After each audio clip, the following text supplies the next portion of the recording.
नमस्कार नमस्कार, क्या आपको नजर आ रही हैं आपकी प्यारी प्यारी जग से न्यारी समाप्ति मैम। हाय बच्चा पाड़ी। और आज हम करने वाले हैं बेटा बायोटेक्नोलॉजी एंड इट्स एप्लीकेशन का लेक्चर नंबर 2। ठीक है, तो आज का जो हमारा टारगेट है बेटा वो टारगेट है हमारे 2 टॉपिक्स। लेट अस सी हम कितना कवर कर पाते हैं। आज हम बेटा पढ़ेंगे RNAi के बारे में, RNA इंटरफेरेंस, और आज हम बेटा पढ़ेंगे biotechnological applications in the medicine. Medicine के फील्ड में जो एप्लीकेशन है उससे रिलेटेड बेटा हमें पढ़ना है जेनेटिकली मॉडिफाइड इंसुलिन। ठीक है, कितना कवर कर पाते हैं। देखो एनसीईआरटी लेते हुए चलोगे तो दोनों टॉपिक्स बहुत ही छोटे छोटे दिए हुए, बट बेटा ये टॉपिक्स जो है दिए एनसीईआरटी में छोटे हैं, बट इनके पीछे के कॉन्सेप्ट जो हैं वो काफी ज्यादा कंसेप्चुअल है। मतलब उसको समझाना अगर मुझे है या आपको समझना है तो आपको काफी आराम से बेटा काफी बढ़िया तरीके से बेटा डीप में जाके समझना पड़ेगा। But at the end of the day मैं हमेशा ये कहती हूँ, देखो एनसीईआरटी समझना तो बहुत जरूरी है ना। ऐसा नहीं है कि हर चीज को everything is not like animal kingdom के एग्जाम्पल्स है तो एग्जाम्पल्स को आप याद रख लो, है ना।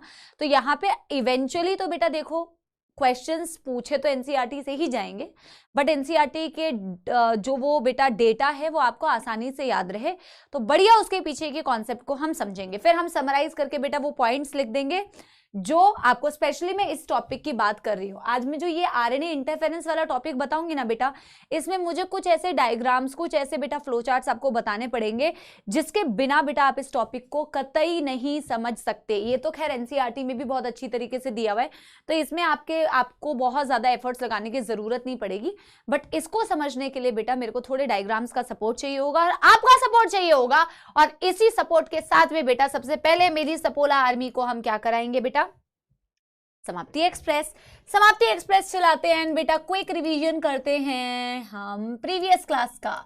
हमने लास्ट क्लास में मेरे प्यारे सपोलो क्या पढ़ा था, हमने लास्ट क्लास में मैम बायोटेक्नोलॉजी की एप्लीकेशन देखी थी और हमने ये समझा था मैम, देखो बायोटेक्नोलॉजी में 3 क्रिटिकल रिसर्च एरियाज हैं जहां रिसर्च चलता है। दैट इज बेटा number 1 finding a very good catalyst in the form of a microbe, in the form of an organism, in the form of a pure enzyme।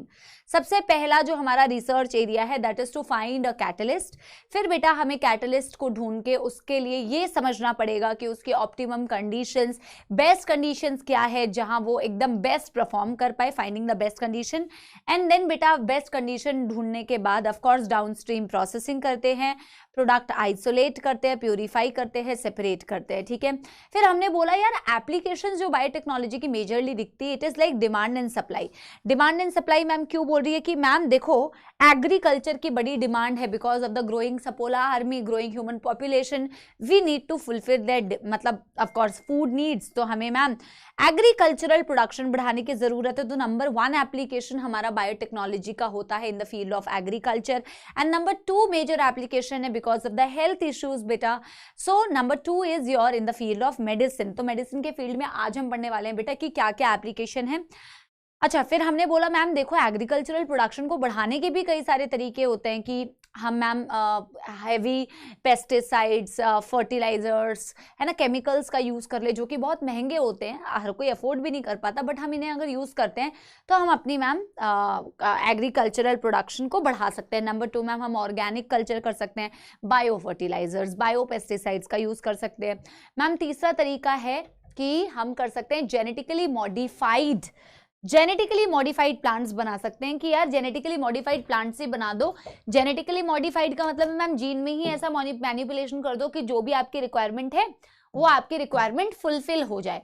मैंने आपको इसी दौरान एक डेटा भी बताया था बेटा कि ग्रीन रेवोल्यूशन की वजह से हम अपने एग्रीकल्चरल प्रोडक्शन को 3 गुना कर पाए थे। ऑफ कोर्स हमने बेटर क्रॉप वेराइटीज यूज की थी but it was majorly because of the use of better management practices. अच्छी हमने मैनेजमेंट प्रैक्टिसेस अपनाई थी। इनफैक्ट बेटा हमने क्या बोलते हैं ये पेस्टिसाइड्स वगैरह का भी यूज किया था. दिस वाज अनदर रीजन, ये भी एनसीईआरटी देती है.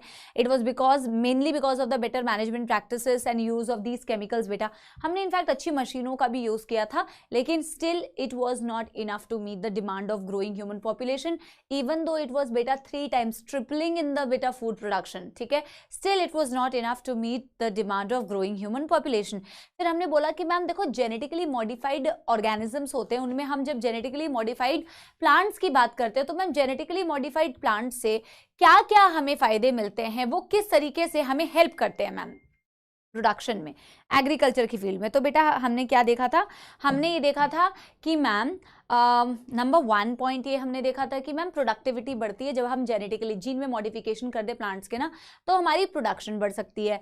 नंबर 2 मैम हमारा क्या दिख सकता है, नंबर 2 बेटा हम कहते हैं एबायोटिक स्ट्रेस. किसी भी तरीके के high temperature, salinity, low temperature, drought, rainfall, किसी भी तरीके के ऐसे एबायोटिक स्ट्रेस को जेनेटिकली मॉडिफाइड क्रॉप्स जो हैं बहुत अच्छी तरीके से उसको टॉलरेट कर सकते हैं, बियर कर सकते हैं. Better mineral usages from the soil. ऐसा नहीं है कि एक तो बढ़िया तरीके से यूटिलाइज कर सकते हैं मिनरल्स को, अर्ली एग्जॉशन नहीं होती है बेटा मिनरल्स की from the soil, fertility maintain रहती है. एनहांस न्यूट्रिशनल वैल्यू हमने पढ़ा बेटा, golden rice enriched with vitamin A. हमने देखा हमने गोल्डन राइस बनाया कैसे, डैफोडिल से जीन निकाली थी, बीटा कैरोटीन की जीन, एक्सेट्रा एक्सेट्रा. डिटेल में एनसीईआरटी में गिवन नहीं था, लेकिन एनहांस न्यूट्रिशनल वैल्यू हो सकती है मैम. पोस्ट हार्वेस्ट लॉसेस भी कम हो सकते हैं मैम. पोस्ट हार्वेस्ट लॉसेस का मतलब होता है कि जब आपने हार्वेस्ट कर लिया ना, आपने अपनी फसल बेटा हार्वेस्ट कर ली, आपको बहुत अच्छा प्रोडक्शन भी मिल गया, लेकिन मैम जैसे स्टोर करने के लिए गए तो बहुत लॉन्ग टाइम के लिए आप स्टोर नहीं कर पाए. मैंने टमाटो का एक एग्जाम्पल लेके आपको समझाया था, उसको भी प्रिवेंट कर सकती है. एंड एक बहुत बढ़िया चीज़, पेस्ट रेजिस्टेंट. आप बेटा इन केमिकल्स पर, फर्टिलाइजर्स पर, पेस्टिसाइड्स पर बहुत ज़्यादा डिपेंडेंसी नहीं रहेगी अगर आपने बेटा क्या किया, अगर आपने प्लांट्स को ही पेस्ट रेजिस्टेंट बना दिया.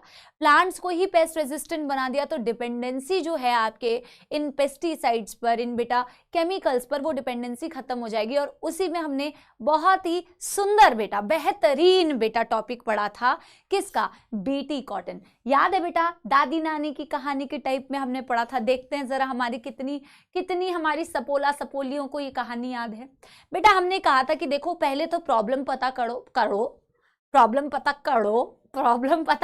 बेटा पहले, और फिर बेटा क्या पता करो, सोल्यूशन पता करो. तो मैम प्रॉब्लम ये थी और ऑब्जर्वेशन थी कि हमारा प्लांट था कॉटन प्लांट्स पे हमारा कई कॉटन प्लांट्स पर हम देखते थे. देखो प्रॉब्लम क्या हो रही थी कॉटन प्लांट्स को, प्रॉब्लम क्या हो रही थी और किससे हो रही थी मैम, कॉटन बॉलवर्म्स.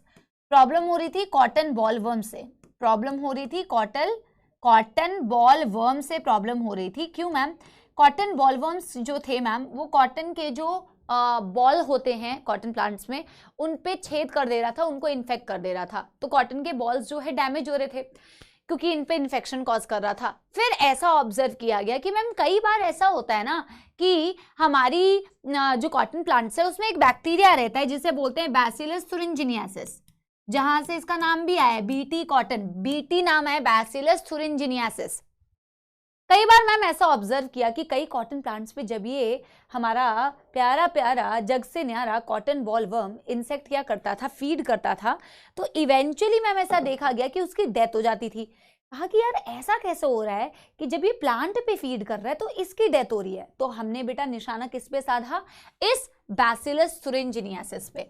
जब हमने इस बैसिलस thuringiensis पे बेटा निशाना साधा है, इसको ऑब्जर्व किया, तो हमने देखा कि इसकी लाइफ टाइम में एक पर्टिकुलर टाइम पीरियड पे ग्रोथ के एक प्रोटीन बनता है, इनएक्टिव क्रिस्टलाइज्ड प्रोटॉक्सिन बनता है इसकी बॉडी के अंदर. और ये इनएक्टिव प्रोटॉक्सिन जो होता है ये इसके खुद के लिए हार्मफुल नहीं है क्योंकि इनएक्टिव फॉर्म में बन रहा है, और एक्टिवेशन की जो कंडीशंस है बेटा वो भी इसके खुद के अंदर तो नहीं है मैम.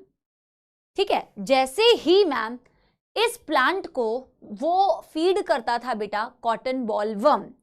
अच्छा, और ये बेटा टॉक्सिक प्रोटीन्स बनते कैसे हैं, इनके पास कुछ जीन्स होती हैं, क्राई जीन से बनती है क्राई प्रोटीन्स. और मैंने आपको ये भी बताया था, देखो कौन से पेस्ट को ट्रीट करने जा रहे हो उस पेस्ट के अकॉर्डिंग क्राई जीन सिलेक्ट करना पड़ता है.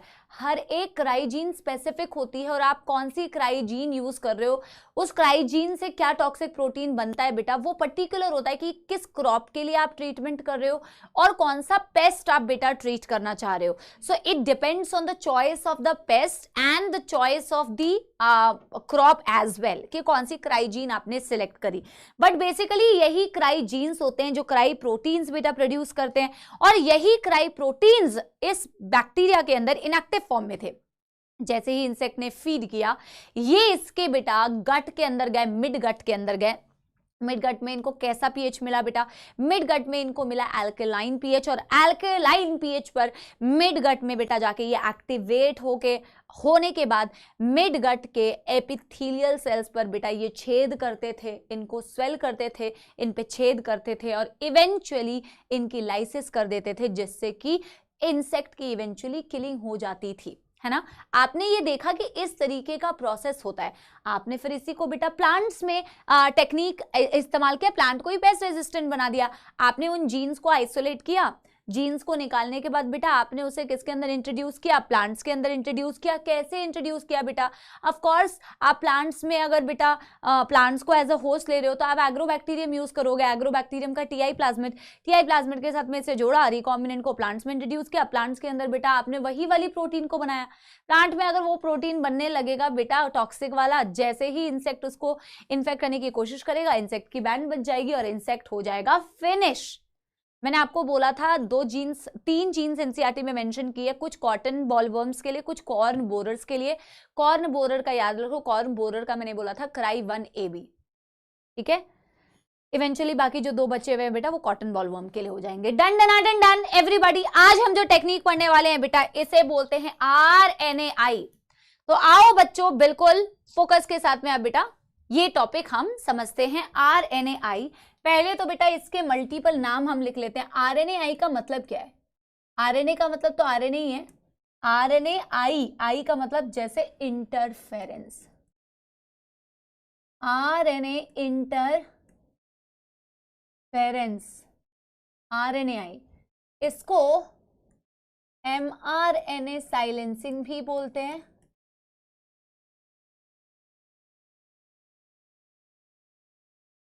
और इसे जीन साइलेंसिंग भी बोलते हैं. mRNA साइलेंसिंग, जीन साइलेंसिंग भी बोलते हैं. अब बेटा ये कहानी समझने से पहले कुछ बेसिक कहानी आपकी क्लियर होनी चाहिए जो आपने बॉडी के सेंट्रल डॉगमा में पढ़ा है. जीन साइलेंसिंग, mRNA साइलेंसिंग बेटा जो हम करेंगे यहाँ पे हम टोबैको प्लांट्स में देखेंगे कि क्या प्रॉब्लम हो रही थी. ये भी बेटा एक तरीके का आप देखोगे यहाँ पे हम क्या बनाने वाले. ये टेक्निक आप पढ़ किसके अंडर रहे हो, आप यहाँ पे बेटा पेस्ट रेजिस्टेंट प्लांट बनाओगे और पेस्ट रेजिस्टेंट प्लांट बनाने के लिए आप RNA इंटरफेरेंस, mRNA साइलेंसिंग या जीन साइलेंसिंग का इस्तेमाल कर रहे हो. बीटी कॉटन भी बेटा आपने पेस्ट रेजिस्टेंट प्लांट बनाने के लिए किया था. यहाँ पे भी इसे आप पेस्ट रेजिस्टेंट प्लांट बनाओगे और ये रेजिस्टेंट की स्पेलिंग इस तरीके से लिखा गई है कि लग रहा है पेस्ट रेजिस्टेंट प्लांट. आप यहाँ पे किसको पेस्ट रेजिस्टेंट बना रहे हो, टोबैको. पहले तो मैं आपको बेटा बेसिक्स बता रही हूँ. देखो मैं पूरी कहानी आपको एक्सप्लेन करूंगी बट बेटा जी मैं हमेशा आपको क्या कहती हूँ, इवेंचुअली एनसीईआरटी याद रहनी चाहिए. इवेंचुअली एनसीईआरटी रहनी चाहिए याद. एनसीईआरटी के पॉइंट्स याद नहीं रहेंगे, जितनी मर्जी कहानी पढ़ लो, जितनी मर्जी पीएचडी कर लो, फायदा कुछ नहीं होने वाला, ठीक है. चलिए जी. टोबैको प्लांट्स में प्रॉब्लम क्या हो रही थी पहले मैं ये बताती हूँ, ठीक है. टोबैको प्लांट्स में प्रॉब्लम उसके रूट्स में हो रही थी. ये एक बेटा अच्छा खासा अच्छे खाते पीते घर का टोबैको प्लांट का रूट में दिखा रही हूं. ये है नॉर्मल, ये है आम जिंदगी, ये है नॉर्मल टोबैको प्लांट रूट. ये नॉर्मल रूट्स है बेटा टोबैको प्लांट की. अब मैं आपको सेकंड कंडीशन दिखा रही हूं जब बेटा इसमें क्या हो रहा है, इन्फेक्शन. इन्फेक्शन किससे हो रहा है, वैसे तो पूरी कहानी बताऊंगी, यहाँ पे मैं लिख भी दे रही हूं. Infection with a nematode.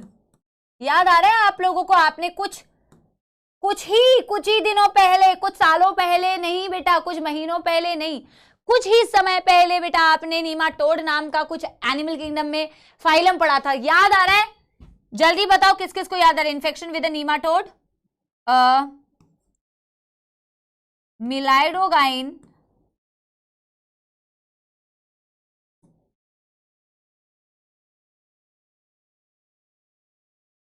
इनकॉग्निशिया।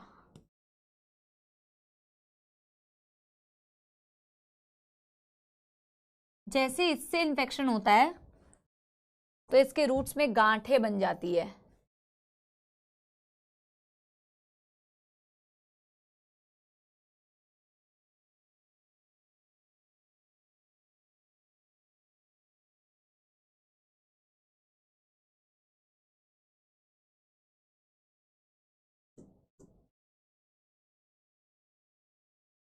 मैं एनसीईआरटी का डायग्राम भी दिखाऊंगी।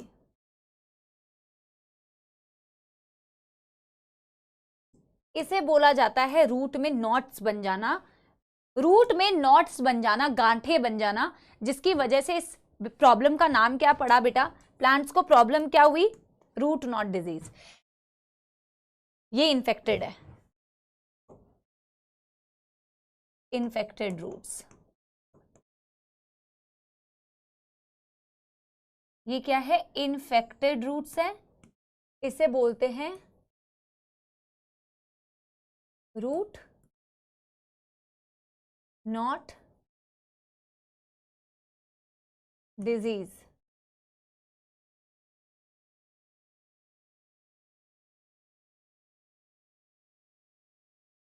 अब बेटा इस डायग्राम को ध्यान से देखो। मैंने यहाँ पे एक दो बातें लिखी हुई है। मैंने यहाँ पे सबसे पहले लिखा है कि हम आरएनए साइलेंसिंग, जीन साइलेंसिंग या फिर आरएनए इंटरफेरेंस का एक प्रोसेस समझने वाले हैं। मैं नाम का पूरा सिग्निफिकेंस आपको बताऊंगी, इसका क्या मतलब है, बट बेसिकली इस प्रोसेस से यहाँ पे कर क्या रहे हैं ये तो सबसे पहले समझने की जरूरत है। तो मैम हम बना रहे हैं पेस्ट रेजिस्टेंट प्लांट, प्लांट को ही पेस्ट के अगेंस्ट रेजिस्टेंट बनाने की एक टेक्निक हम कर रहे हैं। जैसा हमने बीटी कॉटन में भी किया था मैम, हमने कॉटन प्लांट्स को पेस्ट रेजिस्टेंट बनाया था, यहां हम टोबैको प्लांट्स को पेस्ट रेजिस्टेंट बना रहे हैं। वहां पे पेस्ट कौन था? कंपेयर कर करके पढ़ोगे तो टॉपिक बहुत ही मक्खन जैसा इजी लगेगा बेटा, मक्खन क्लियर लगेगा, ठीक है। वहां पेस्ट कौन था? Cotton bollworms. क्या कर रहा था? वो कॉटन के बॉल को डैमेज कर रहा था। हमने बेटा उसकी बैंड बजाई थी क्योंकि वो कॉटन की बॉल्स जो थी उसको प्रॉब्लम कर रहा था। अभी यहां पे हम देखते हैं कि मैम यूजुअली ना आपने नीमैटोड्स के बारे में पढ़ा है, एश्के हेलमिंथिस, नीमैट हेलमिंथिस या नीमाटोडा। आपको मैंने वहां पे भी बताया था कि हम बायोटेक्नोलॉजी एप्लीकेशन, मुझे सच्ची सच्ची बताना कितने लोगों को ये वाली बात याद आ रही है। मैंने वहां पे भी आप लोगों को बेटा ये चीज बताई थी कि बेटा ये वाला पॉइंट जो है ना हम बायोटेक में पढ़ेंगे ना तो वहां पे भी ये वाला पॉइंट आएगा कि प्लैटीहेलमिंथिस में हम पढ़ते हैं usually they are the parasites of animals, लेकिन एश्के हेलमिंथिस या नीमाटोडा में हम पढ़ते हैं कि they can be parasitic in the plants also as well as animals। Plants में भी पैरासाइटिक होते हैं और उसका एक बहुत बेहतरीन नीमाटोड का एग्जांपल मैंने दिया हुआ है, मिलाइडोगाइन इनकॉग्निशिया। मिलाइडोगाइन इनकॉग्निशिया बेटा एक नीमाटोड है, एक एश्के हेलमिंथिस है जो मैम रूट्स में प्रॉब्लम क्रिएट करता है, रूट्स के लिए टोबैको के पैरासाइटिक होता है और जब ये प्लांट्स को इन्फेक्ट करता है बेटा तो ये प्लांट्स में रूट नॉट डिजीज कॉज कर देता है, जिससे प्रोडक्टिविटी कम हो जाती है, रूट में गांठें बन जाती है, जिसे बोलते हैं रूट नॉट डिजीज। प्रॉब्लम किस प्लांट को है ये समझ में आया, किस प्लांट को पेस्ट रेजिस्टेंट बनाना है ये समझ में आया, पेस्ट कौन सा है ये समझ में आया, गुड टू गो। अब हम आरएनए इंटरफेरेंस का मतलब समझते हैं कि मतलब क्या है मैम और कैसे ये इसको हेल्प कर पा रहा है। वैसे बेटा एक नोट डाल के आप लिख सकते हो कि जीन साइलेंसिंग जो होती है वो मैं लास्ट में लिखवाऊंगी, वो नॉर्मली यूकैरियोट्स के अंदर एक सेल्फ डिफेंस मैकेनिज्म भी होती है, नेचुरली सेल्फ डिफेंस मैकेनिज्म भी होती है, ठीक है। अब मैं आपको समझाती हूँ कि what is gene silencing, what is RNA silencing. अगर तुम बॉडी का नॉर्मल सेंट्रल डोग्मा देखो, बॉडी में सेंट्रल डोग्मा क्या होता है? डीएनए से आरएनए, आरएनए से प्रोटीन, होता है कि नहीं? आप नॉर्मल बॉडी का सेंट्रल डोग्मा जरा ऑब्जर्व करो। अब तो आई थिंक आप सबको पता होगा, मॉल बायो आप लोगों की चल रही होगी या चलने वाली होगी, कुछ तो शायद आप लोगों ने पहले भी पढ़ा होगा बेटा कि हमारे पास होता है डीएनए। मैं बेटा बॉटनी के टॉपिक में नहीं जा रही हूं कि template strand, non template, coding, non coding, sense, उस पर नहीं जा रही हूँ। जो मुझे यहाँ पे काम में आएगा मैं वो सिर्फ आपको बता रही हूँ। हमारे पास ऐसा बेटा डबल स्ट्रैंडेड डीएनए होता है, डीएनए से डीएनए बनता है जिसे रेप्लिकेशन बोलते हैं। और फिर हमें यहाँ पे जिस चीज से काम है कि मैम डीएनए की एक स्ट्रैंड से ही हम प्रोटीन के लिए बेटा आरएनए के लिए कोड करते हैं, है ना। हमारा आरएनए जो बनता है वो सिंगल स्ट्रैंडेड, पूरा प्रोसेस आपको पता है कोडॉन्स का, कैसे वो कोडॉन से मैम एक एक चीज की कोडिंग होती है। आप सब कुछ पढ़ चुके होंगे या पढ़ेंगे। हम यहाँ पे सिर्फ ये बताना चाह रहे हैं कि मैम डबल स्ट्रैंडेड डीएनए होता है। इवेंचुअली जब मैम ट्रांसक्रिप्शन होता है ना, इवेंचुअली मैम जब ट्रांसक्रिप्शन होता है जिसका मतलब होता है डीएनए से आरएनए बनना, तो जो आरएनए बनता है वो हमारा सिंगल स्ट्रैंडेड आरएनए होता है। और जो हमारा आरएनए होता है वो आरएनए से जो आगे जाके बेटा प्रोटीन बनती है। आप समझना मेरी बात को, मैं क्या कहना चाह रही हूं यहाँ। जो भी आरएनए प्रोटीन के लिए कोड करता है इवेंचुअली, तो बेटा हमारा टारगेट यही है ना कि हम प्रोटीन, जीन का एक्सप्रेशन मतलब क्या होता है, जीन का एक्सप्रेशन तभी होता है जब प्रोटीन्स के लिए बेटा आप कोडिंग करते हो, प्रोटीन कोड होता है। जो बेटा आरएनए प्रोटीन के लिए कोड करता है वो आरएनए सेंस आरएनए होता है। वो आरएनए बेटा सेंस आरएनए होता है जिससे इवेंचुअली प्रोटीन बनती है, वो आरएनए सेंस आरएनए होता है। एक सेकंड रुकना बेटा। पहले आप मुझे ये बताओ कि क्या ये समझने में बेटा किसी को भी कोई दुखदर्द समस्या कि ये बॉडी का बेटा एक सेंट्रल डोगमा है, हाँ या ना? हाँ बेटा, तो ये वाली बात तो ठीक है। चलो मैम, बॉडी में नॉर्मल जो सेंट्रल डोगमा है, सेंट्रल डोगमा में डीएनए से डीएनए रेप्लिकेशन, डीएनए से आरएनए मैम बनता है। और बेटा यहाँ पे डीएनए की केस में भी coding, sense, anti sense, template, non template सारी चीजें यूज की जाती है। मैं उसकी डिटेलिंग में नहीं जा रही हूँ, मैं सिर्फ आपसे एक चीज कह रही हूँ कि भाई हमारे डीएनए से जो सिंगल स्ट्रैंडेड एमआरएनए बनेगा ना बेटा, उसे सेंस एमआरएनए बोलते हैं। उसी से आगे जाके प्रोटीन बनता है। ये नॉर्मल बॉडी का प्रोसेस है, ठीक है बेटा। देखो आप मुझे एक बात बताओ, अगर मेरे को चाहिए कि ये प्रोटीन ना बने, मेरे को चाहिए कि भैया, अभी इसी का मैं बगल में एक डायग्राम और बना के बता रही हूँ। ये मैं सिर्फ आपको बेटा ना, ये पूरा जो टॉपिक हम पढ़ने वाले हैं उसकी बेसिक्स को समझाने के लिए। यार एक तो ना ये बेटा अलग ही है, इसकी ना बेटा बेसिक्स को समझाने के लिए बस मेरे को ये चीज आपको बना के बतानी पड़ रही है बेटा। अगर मैं चाहूं, मेरे को चाहिए कि यार ये डीएनए तो है मेरे पास, ठीक है, ये डीएनए तो है मेरे पास। मैम देखो, मेरे को ना अगर चाहिए कि मेरा प्रोटीन जो है वो ना बने, ये आरएनए भी है मेरे पास, मेरे को चाहिए ये प्रोटीन ना बने। बेटा आप मुझे अगर एक बात बताओ, मैं इस आरएनए को ही अगर साइलेंट कर दूं, आरएनए को साइलेंट करने का ये मतलब नहीं होता है। आरएनए को साइलेंट कैसे करोगे बेटा? आरएनए को चुप थोड़ी करा सकते हो। साइलेंट करने का मतलब होता है जो आप यहाँ पे टेक्निक यूज करोगे, RNA silencing, RNA interference, RNA से इंटरफेयर करना, एमआरएनए साइलेंसिंग। बेटा एक सेकंड रुकना तो, हाँ आप समझ रहे हो बेटा मेरी बात? आरएनए साइलेंसिंग का मतलब यहाँ पे बेटा आपको ये समझना है, जो आप पूरी यहाँ पे करोगे प्रोसेस को, उसका मतलब होता है कि मैम अगर कहीं से भी किसी भी तरीके से ना आरएनए को हम डबल स्ट्रैंडेड बना देना, मैम अगर कहीं से भी किसी भी तरीके से हम आरएनए को डबल स्ट्रैंडेड बना देना मैम, इफ जो सिंगल स्ट्रैंडेड एमआरएनए है, आपको अभी मैं हाइपोथेटिकली बता रही हूं कि करते कैसे एक्चुअली में, वो तो मैं आपको सिखाऊंगी। इफ बेटा, if we make this double stranded, आपका आरएनए डबल स्ट्रैंडेड तो नहीं बनता है ना, लेकिन अगर बाय चांस आपने किसी तरीके से आरएनए को ही डबल स्ट्रैंडेड आरएनए बना दिया ना बेटा, तो आपकी कभी भी प्रोटीन कोड नहीं होगी। अगर आपको किसी के भी अंदर किसी पर्टिकुलर प्रोटीन को बनने से रोकना है तो आप उसकी बैक हिस्ट्री में जाओ कि भैया प्रोटीन बनता कैसे है। प्रोटीन आरएनए से बनता है मैम। आरएनए प्रोटीन के लिए तभी कोड करती है जब आरएनए सिंगल स्ट्रैंडेड होती है मैम। अगर आरएनए सिंगल स्ट्रैंडेड है तभी मैम वो प्रोटीन के लिए कोड करेगी। अगर हम आरएनए को ही डबल स्ट्रैंडेड बना देंगे तो वो पर्टिकुलर प्रोटीन नहीं बनेगी। यानी कि बेटा मेरे को एक चीज समझ में आ गई है जिसको मैं अभी यूज करने वाली हूं।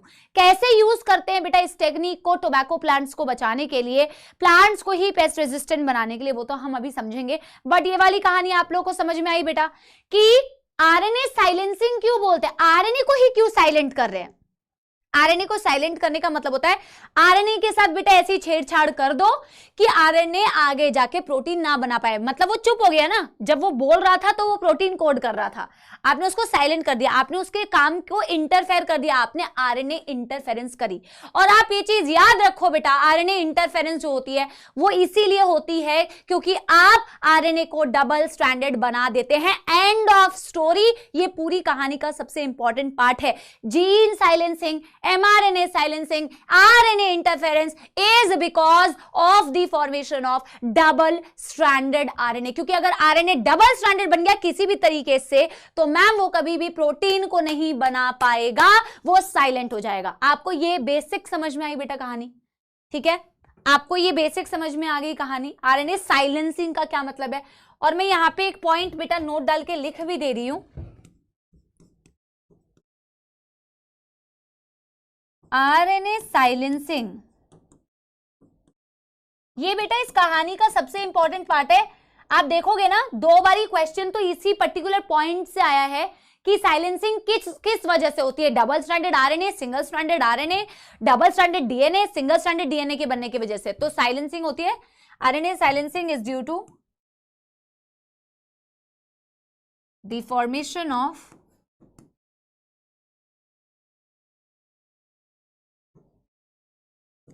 Double stranded RNA. और एक पॉइंट मैं लिख रही हूं जो एनसीईआरटी में बताया हुआ है,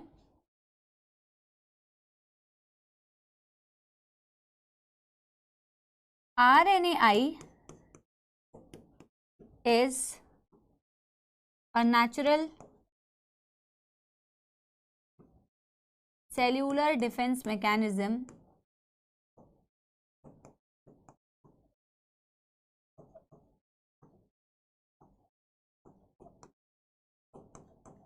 in all यूकैरियोट्स।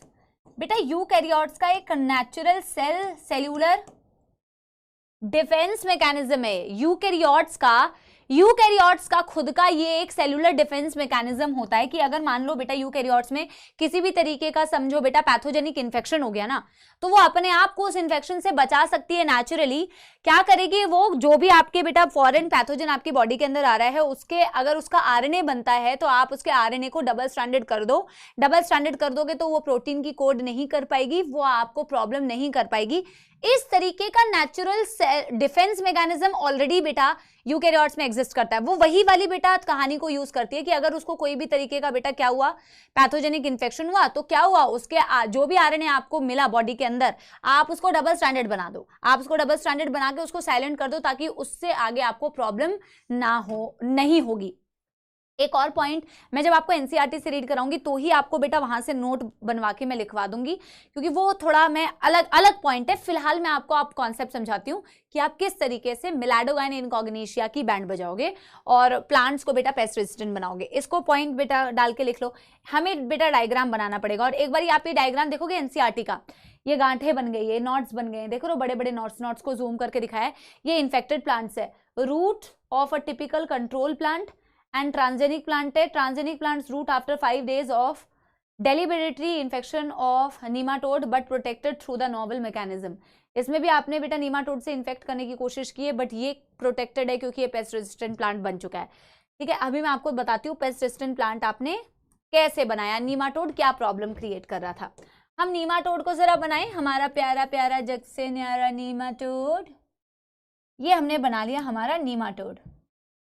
ऑब्जर्व किया गया कि नीमाटोड की जरा हम बेटा शक्ल सूरत देखें। हमारा जो नीमाटोड था, कौन सा नीमाटोड है, मिलाडोगाइन इनकॉग्निशिया। बार बार बोलो इसका नाम, मिलाडोगाइन इनकॉग्निशिया। मेडिकल कॉलेज में ऐसे बहुत सारे टर्म्स पढ़ोगे बेटा। हमने देखा मिलाडोगाइन इनकॉग्निशिया में बेटा, जैसे बॉडी में हमारे सेंट्रल डोग्मा है, इसके पास भी बेटा एक सेंट्रल डोग्मा होगा, इसके पास भी मैम एक सेंट्रल डोग्मा तो होगा ही ना, इसके पास भी मैम डीएनए होगा, डीएनए से मैम एक एमआरएनए बनता है,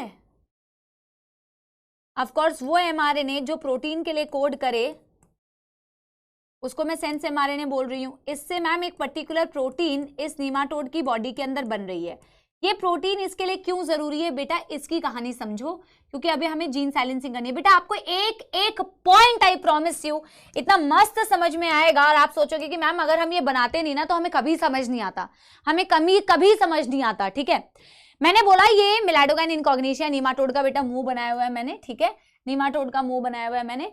हम कह रहे हैं भैया इसकी बॉडी के अंदर एक डीएनए है, डीएनए से मैम एक एमआरएनए बन रहा है, एमआरएनए को मैंने सेंस इसीलिए बोला क्योंकि उससे जाके एक प्रोटीन बनता है। मैम ये प्रोटीन ना इसके लिए बहुत जरूरी है, क्यों मैम, क्योंकि ये प्रोटीन इसके ग्रोथ के लिए रिस्पॉन्सिबल होगा। It helps in feeding, nematode को फीड करने में हेल्प करता है बेटा, it helps in feeding of nematode, खाना खाने में मदद करता है, मतलब इन्फेक्ट करने में मदद करता है nematode, and further growth, and further growth.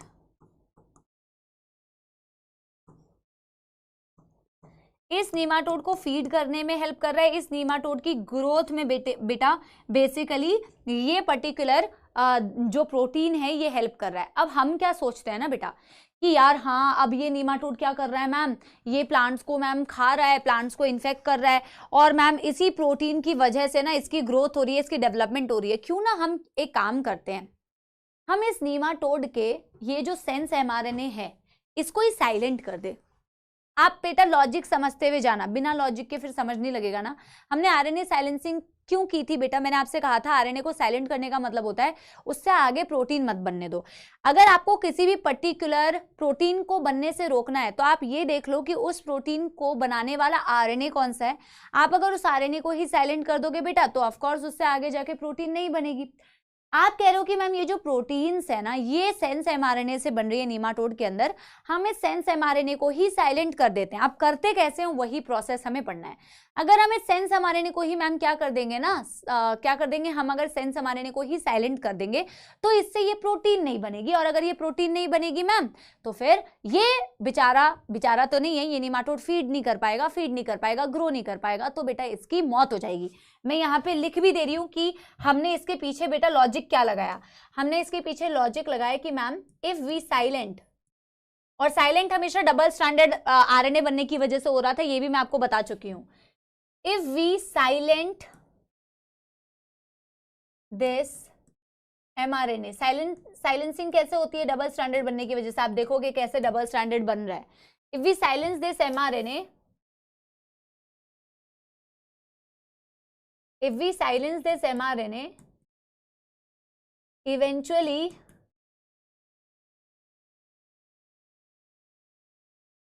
this protein will not be formed,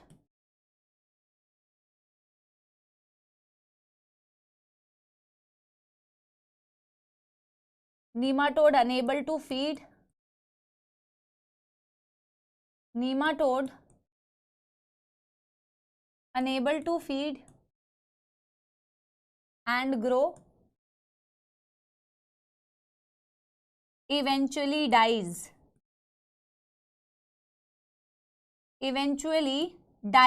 समझ में आ गई बात बेटा। इसको मौत कैसे आएगी, इसकी प्रोटीन को मत बनने दो, प्रोटीन को बनने के लिए आरएनए को साइलेंट कर दो। अब हम देखते हैं कि मैम हम कैसे इसकी आरएनए को साइलेंट करते हैं, प्लांट्स को कैसे पेस्ट रेजिस्टेंट बनाते हैं।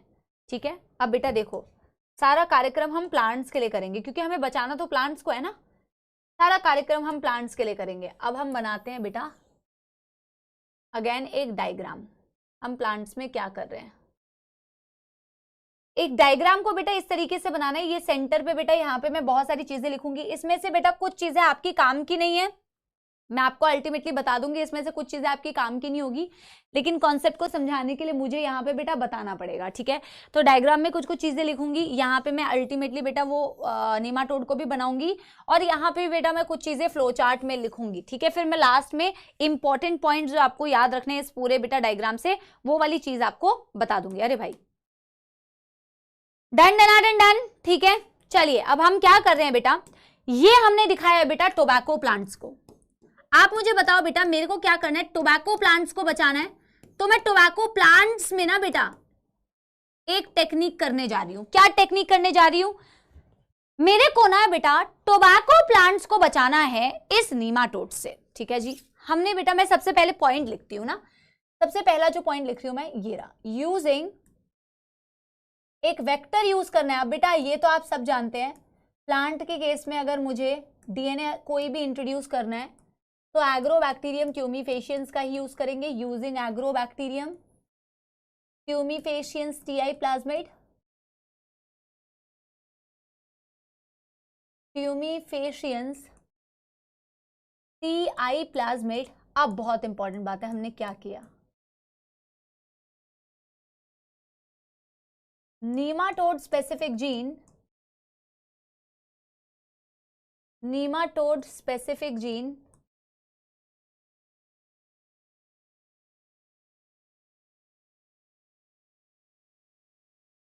is introduced in such a way, in such a way so that it can produce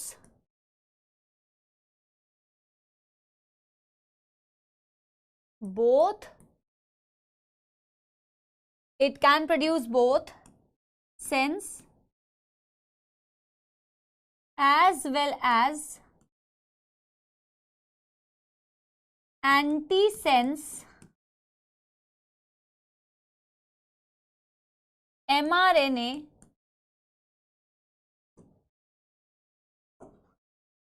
into the host। Host क्या है मेरा, प्लांट। होस्ट क्या है मेरा, प्लांट। बेटा देखो होस्ट प्लांट है, तुम प्लांट में मॉडिफिकेशन कर रहे हो। जब तुम होस्ट प्लांट को लेते हो तो बेटा तुम अगर इसमें कोई भी बेटा जीन को इनकॉर्पोरेट करना चाहते हो एज अ वेक्टर, बेटा जी किसे यूज करोगे, as a vector Agrobacterium tumefaciens को यूज करोगे। यहाँ पे एक दो बातें बेटा बेहद जरूरी है, जो बातें बेहद जरूरी है कि एग्रोबैक्टीरियम ट्यूमीफेशियंस का इस्तेमाल करके, उसके टीआई प्लाज्मिड का यूज करके प्लांट में तुम कौन सी जीन डाल रहे हो, बेटा ध्यान रखना भी। अब मेरी बात सुनो, कल की क्लास से रिलेट करो। जब तुम कल कॉटन प्लांट्स को पेस्ट रेजिस्टेंट बनाना चाहते थे तो तुमने कॉटन प्लांट के अंदर टीआई प्लाज्मिड का ही बेटा क्या किया, यूज किया। और टीआई प्लाज्मिड का यूज करके बेटा तुमने क्या किया था, उसमें क्राइजीन्स जोड़ी थी ना, क्राइजीन्स बैक्टीरिया की थी। क्राइजीन को जोड़ के तुमने अंदर इंसर्ट कर दिया था। यहां पे हम क्या करेंगे, हम बेटा नीमाटोड स्पेसिफिक जीन को डालेंगे। देखो मैंने लिखा हुआ है टीआई प्लाज्मिड का यूज करके नीमाटोड स्पेसिफिक जीन को इंट्रोड्यूस करो। मतलब समझ रहे हो बेटा, ये अगर मैं कहूं कि ये मेरा प्लाज्मिड है, टीआई प्लाज्मिड है समझो, तो टीआई प्लाज्मिड के साथ मैंने ना एक ऐसी जीन को जोड़ा जो नीमाटोड स्पेसिफिक जीन है। ऐसे समझना मेरी बात, इसे मैं नीमाटोड स्पेसिफिक जीन बोल रही हूं। मतलब बेटा ये नीमाटोड की वो जीन है ना, जो जीन नीमाटोड में वो प्रोटीन को अल्टीमेटली बनाती है, जिस प्रोटीन से नीमाटोड इवेंचुअली बेटा क्या कर पाता है, फीड कर पाता है। आप समझ रहे हो, इवेंचुअली फीड कर पाता है, ये वो नीमाटोड की जीन है। आपने इस जीन को बेटा इंट्रोड्यूस करा है, ये वाली जीन की मैं बात कर रही हूं कि ये नीमाटोड स्पेसिफिक जीन है। लेकिन बेटा आपने इसे प्लांट के अंदर कुछ इस तरीके से इंट्रोड्यूस करा है कि आपने उसमें मॉडिफिकेशन किया, आपने नॉर्मली यूज नहीं किया। और बेटा मॉडिफिकेशन की भी बहुत डिटेल्ड एक्सप्लेनेशन होती है, डिटेल्ड, आपको उस गहराई में नहीं जाना। ऑलरेडी जो बताऊंगी डायग्राम में वो ऑलरेडी एक्स्ट्रा होगा थोड़ा सा, तो आपको बेटा बहुत डिटेल में नहीं जाना कि आपने किस तरीके से मॉडिफाई किया। बट आपने नीमाटोड की जीन को जिसे आपने टीआई प्लाज्मिड के साथ जोड़ा है ना बेटा, आपने उसे कुछ इस तरीके से इंट्रोड्यूस किया, आपने उसे कुछ इस तरीके से मॉडिफाई करके बेटा इंट्रोड्यूस किया प्लांट के अंदर, सो दैट बेटा वो प्लांट के अंदर सेंस एमआरएनए तो बनाए ही बनाए, उसके साथ एंटी सेंस एमआरएनए भी बनाए। क्या बोला मैंने? डीएनए में ऐसे मॉडिफिकेशन किया तुमने। यूजुअली तो बेटा क्या होता, यूजुअली ये होता कि जीन को आप इंट्रोड्यूस कर रहे हो तो आप बेटा एक सिंगल एमआरएनए बना पाते, सेंस एमआरएनए। नॉर्मली तो डीएनए से सिंगल स्ट्रैंडेड एमआरएनए बनता है। आपने डीएनए में ऐसे मॉडिफिकेशन करके उससे बेटा प्लांट में डाला कि वो डीएनए ना एक सिंगल एमआरएनए नहीं बना रहा, आप क्या बनवा रहे हो उससे? Double stranded mRNA. यहीं पे वो कहानी है। यूजुअली क्या होता है, नॉर्मली क्या होता है मैम, डीएनए से आरएनए जब बनता है तो आरएनए सिंगल स्ट्रैंडेड बनता है। इस केस में जब तुम एग्रोबैक्टीरियम ट्यूमिफेशन का यूज करके नीमाटोड स्पेसिफिक जीन को बेटा डाल रहे हो ना, तो आप डीएनए को कुछ इस तरीके से इंट्रोड्यूस कर रहे हो मॉडिफाइड फॉर्म में। मैं डीएनए को अब ऐसे बना के बता रही हूँ क्योंकि ना इजी डायग्राम की एक्सप्लेनेशन हो जाएगी। आपने ये नीमाटोड स्पेसिफिक डीएनए को कुछ इस तरीके से बेटा वेक्टर के साथ में जोड़ के इंट्रोड्यूस किया कि मैम ये ना जब आरएनए बनाए तो वो आरएनए सिंगल स्ट्रैंडेड ना बनाए, ये आरएनए जब बनाए तो आरएनए भी डबल स्ट्रैंडेड ही बने। क्या यहां तक किसी को कोई दुखद समस्या है? क्योंकि डबल स्ट्रैंडेड से ही पूरी कहानी बेटा है एक्सप्लेन्ड।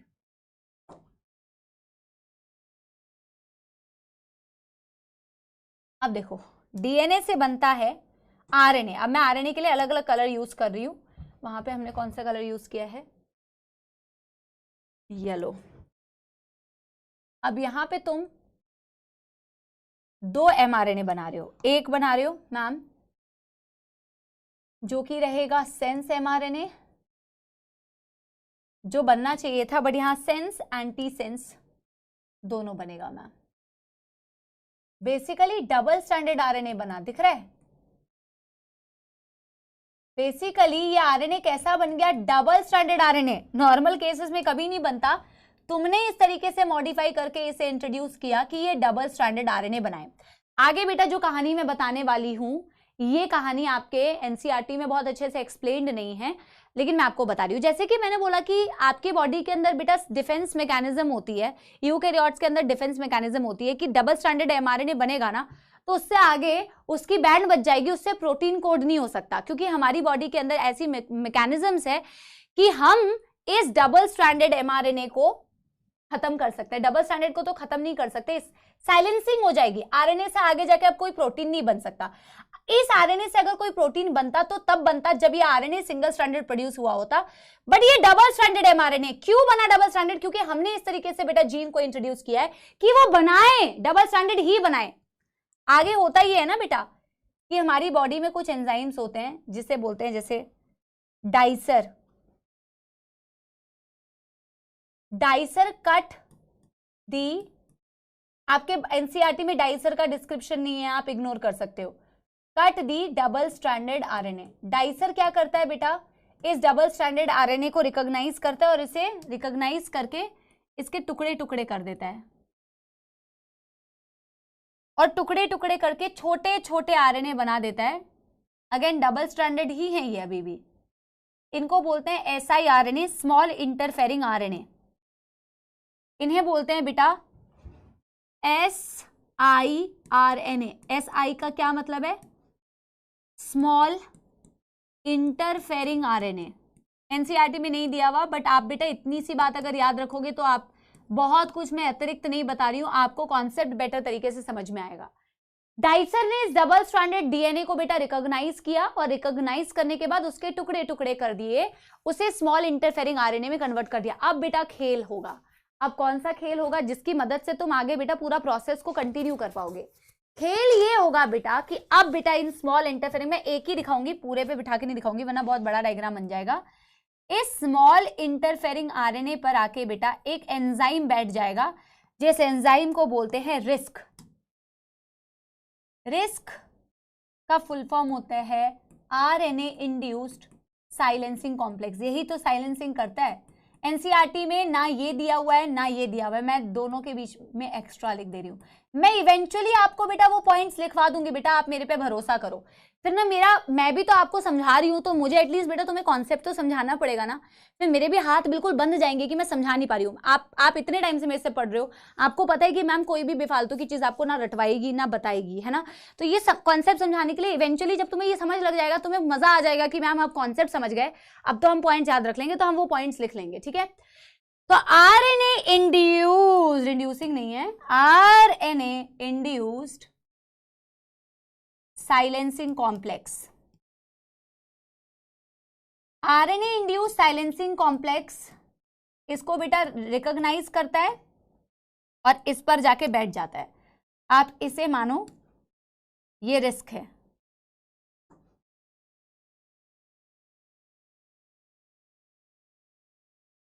ये रिस्क है बेटा। और रिस्क जैसे ही बेटा किससे बाइंड करता है, मैंने आपको डायरेक्ट बाइंड करके दिखा दे रही हूं, और फिर मैं यहां पे लिख दूंगी हुआ क्या। रिस्क इससे बाइंड करता है, किससे बेटा, रिस्क बाइंड करता है, कौन से कलर से बनाए, ग्रीन एंड पिंक। रिस्क बेटा बाइंड करता है किससे, रिस्क बाइंड करता है आपके स्मॉल इंटरफेरिंग आरएनए से।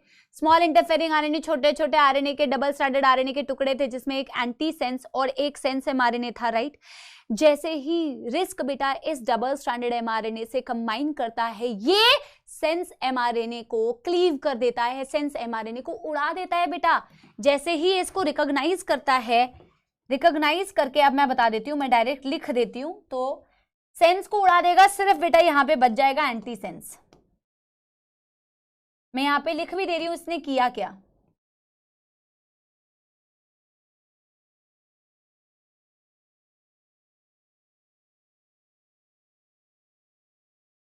Risk binds to siRNA and cleaves, cleave का मतलब तोड़ देना, क्लीव दी सेंस। अब आपको रिस्क के साथ बेटा क्या नजर आ रहा है, आपको प्लांट के अंदर रिस्क नजर आ रहा है विद एंटी सेंस आरएनए। मुझे बताओ प्लांट के अंदर हमने जो ये पूरा मॉडिफिकेशन कर रखा है, क्या तुम्हें समझ में आया हमने प्लांट्स में क्या किया। बिल्कुल बेटा, कॉटन प्लांट्स के साथ हम एक टेक्निक कर रहे थे, कॉटन प्लांट्स के अंदर क्राई जीन को इंट्रोड्यूस कर रहे थे ताकि उसके अंदर क्राई प्रोटीन्स बने। यहां हम नीमाटोड स्पेसिफिक जीन को इंट्रोड्यूस कर रहे हैं, नीमाटोड स्पेसिफिक जीन को कुछ इस तरीके से इंट्रोड्यूस कर रहे हैं कि मैम वो इसकी बॉडी के अंदर सेंस भी बनाए, एंटी सेंस भी बनाए, ताकि डबल स्ट्रैंडेड एमआरएनए हमारा बन जाए। डबल स्ट्रैंडेड एमआरएनए बनेगा ना, तो इवेंचुअली हमारा प्रोसेस ये है, डबल स्ट्रैंडेड में एक एंटी सेंस होता है, एक सेंस होता है। इवेंचुअली इसको एक एंजाइम रिकॉग्नाइज करता है, डाइसर, डाइसर इसको छोटे छोटे टुकड़ों में तोड़ देता है, इसीलिए इसको स्मॉल इंटरफेरिंग आरएनए बोलते हैं। इसमें एक सेंस है, एक एंटी सेंस है, छोटे छोटे। जैसे siRNA बनता है मैम, उस पर एक कॉम्प्लेक्स, एंजाइम कॉम्प्लेक्स बैठ जाता है, RNA induce silencing complex risk. Risk ma'am जैसे इस पर बैठता है, रिस्क को बेटा सिर्फ एंटी सेंस से इश्क होता है, वो सेंस एमआरएनए को उड़ा देगा, वो सेंस आरएनए को खत्म कर देगा, उसके नामो निशान मिटा देगा। अब आप सोचो बेटा अब क्या होगा मैम, इससे प्लांट बची कैसे मैम, क्या कोई दिमाग लगा पा रहा है कि अब जब इसे नीमाटोड फीड करने के लिए आएगा तो उसकी कैसे बैंड बजेगी। चलो नीमाटोड की भी बैंड बजा देते हैं, यहाँ पे नीमाटोड बनाते हैं बेटा, अच्छा सा नीमाटोड।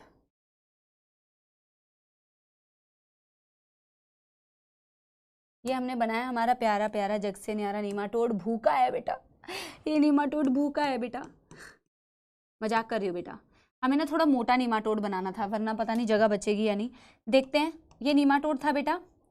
अब याद करो बेटा, नीमाटोड की बॉडी के अंदर नॉर्मली एक जीन थी ना, येलो कलर से हमने बनाई थी। नीमाटोड की बॉडी के अंदर नॉर्मली एक जीन थी, डीएनए, नीमाटोड स्पेसिफिक डीएनए।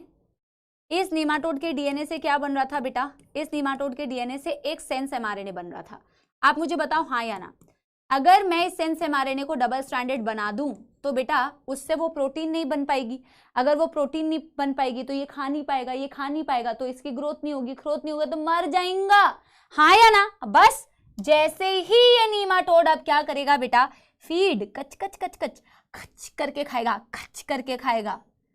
जैसे ये फीड करेगा आपके प्लांट्स पर जिनको आपने अभी जेनेटिकली मॉडिफाई कर दिया है, पेस्ट रेजिस्टेंट बना दिया है, इसकी बॉडी के अंदर चला जाएगा ये रिस्क।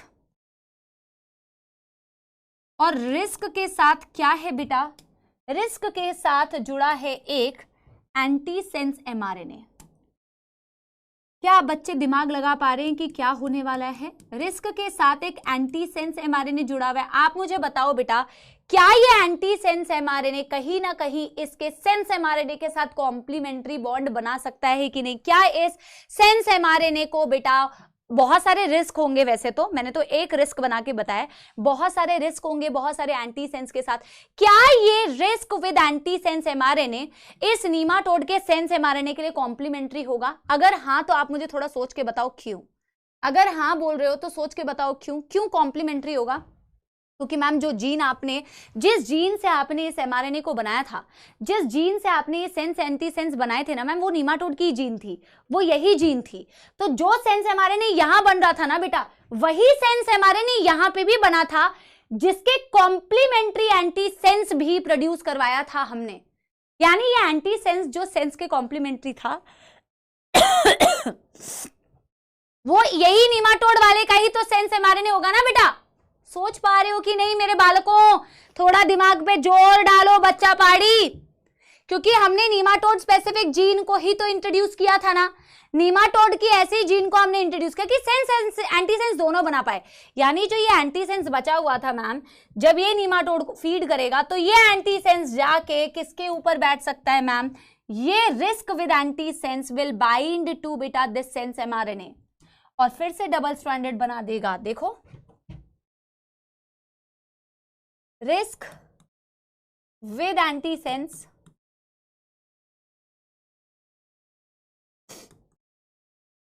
बाइंड्स टू सेंस, क्योंकि वो उसके कॉम्प्लीमेंट्री है, and RISC will remove, RISC will remove sense. जब सेंस एमआरएनए रिमूव हो जाएगा, रिस्क का काम ही है जैसे ही बेटा वो सेंस एमआरएनए को रिकॉग्नाइज करता है, रिस्क हमेशा किस चीज को उड़ा देता है? RISC binds to small interfering RNA, cleave मतलब तोड़ देता है सेंस को।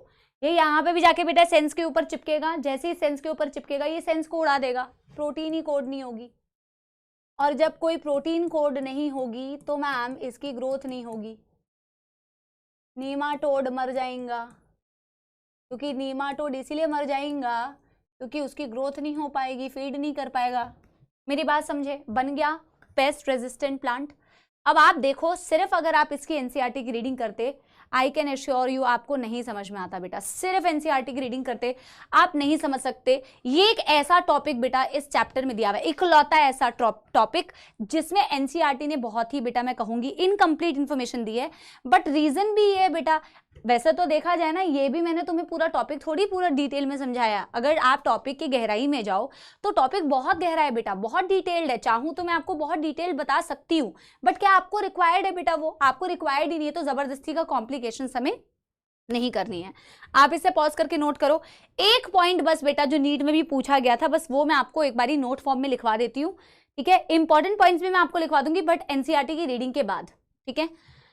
एक बारी देखो बेटा एनसीईआरटी क्या कहती है। Several nematode parasites, a wide variety of plants and animals including human beings.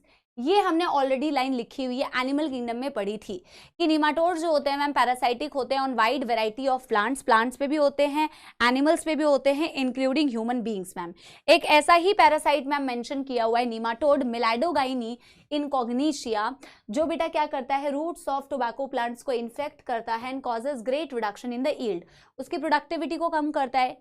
A novel strategy was adopted to prevent this infestation which was based on the process of RNA interference. हमने एक strategy अपनाई जिससे हम इस plant की को बचा सकें, और जो हमने अपनाया that was gene silencing. RNA interference takes place in all the eukaryotic organisms as a method of cellular defense, बता चुकी हूँ।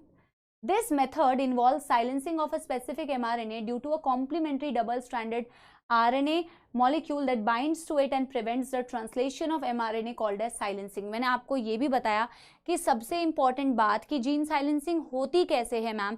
जीन साइलेंसिंग होती है due to the formation of double stranded mRNA। अगर हमने एक डबल स्ट्रैंडेड mRNA बना दिया तो mRNA का ट्रांसलेशन नहीं हो पाएगा, उससे प्रोटीन नहीं बन पाएगी, ठीक है।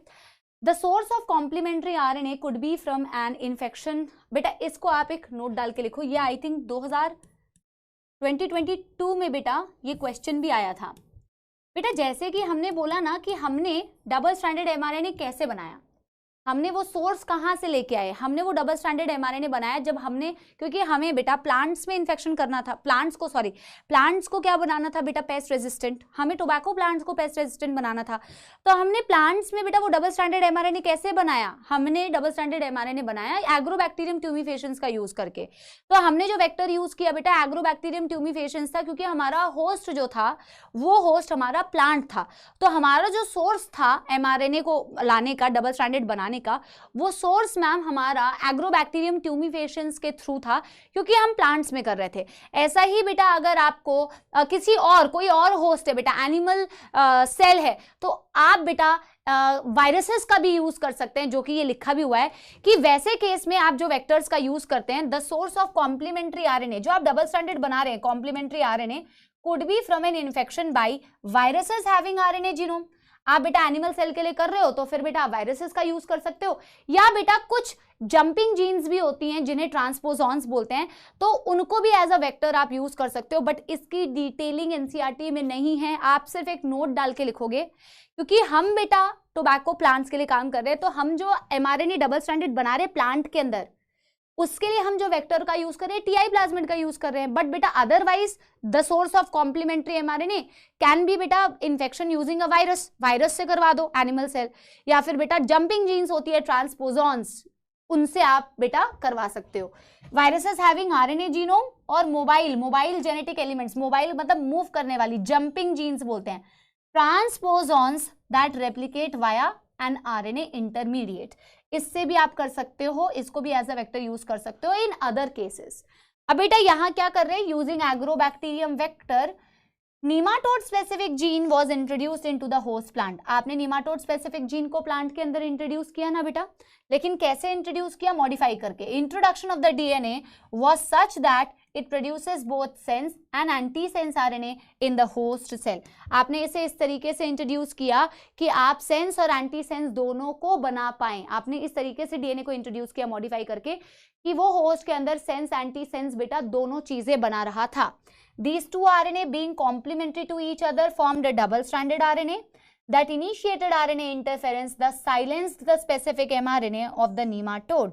और बेटा देखो इन्होंने डायरेक्ट बोल दिया कि यहीं से आरएनए साइलेंसिंग होती है due to the formation double stranded RNA and silence the specific mRNA of nematode. इन्होंने प्रोसेस नहीं बताया कि आपने पूरी साइलेंसिंग की कैसे, हमने पूरा प्रोसेस बेटा पढ़ा है। The consequence was that the parasite could not survive in a transgenic host expressing specific interfering RNA, the transgenic plant therefore got itself protected from the parasite। बोला कि इस तरीके का प्रोसेस हुआ कि मैम वो सर्वाइव ना कर पाए, और जब वो सर्वाइव नहीं कर पाएगा, ऑफ कोर्स प्रोटीन नहीं बन रहा है, फीड ही नहीं कर पाएगा, तो मैम सर्वाइव कैसे करेगा, तो आपने बेटा पूरा साइलेंस कर दिया। अब आप खुद सोच के देखो बेटा, एनसीईआरटी का इतना छोटा सा पैराग्राफ है, एनसीईआरटी की बेटा इतनी छोटी सी पैराग्राफ में एक्सप्लेनेशन दी हुई है, बट हमने बेटा उसको बहुत ज्यादा, इनफैक्ट पूरी डिटेल में हमने पढ़ा, पूरी डिटेल में हमने पढ़ा। बेटा किसी को कोई दुख दर्द समस्या, यहां तक कोई दुख दर्द समस्या? अब मैं बेटा क्या करती हूँ, आपको इसके मोस्ट इंपॉर्टेंट पॉइंट्स, 2-4 पॉइंट्स बेटा जो आपको इवेंचुअली अल्टीमेटली याद रखने हैं, वो वाले पॉइंट्स मैं आपको बता देती हूँ।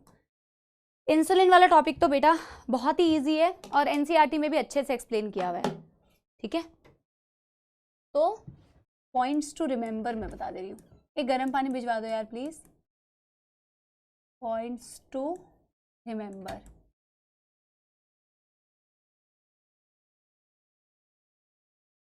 टॉपिक तो देखो बढ़िया होता है, बस यही है मन लगा के उसको समझने की जरूरत है, फिर एनसीईआरटी भी सरल लगती है और एनसीईआरटी भी डिफिकल्ट लगती है अगर उसको बेटा ढंग से नहीं पढ़ेंगे। आप बस ये याद रखो, रूट नॉट डिजीज हो रही थी प्रॉब्लम,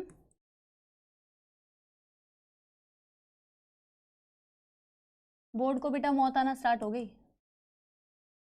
प्रॉब्लम क्या हो रही थी टोबैको प्लांट्स में, रूट नॉट डिजीज, नीमाटोड कौन था, नीमाटोड कौन था, मेलाडोगाइन इनकॉग्निशिया,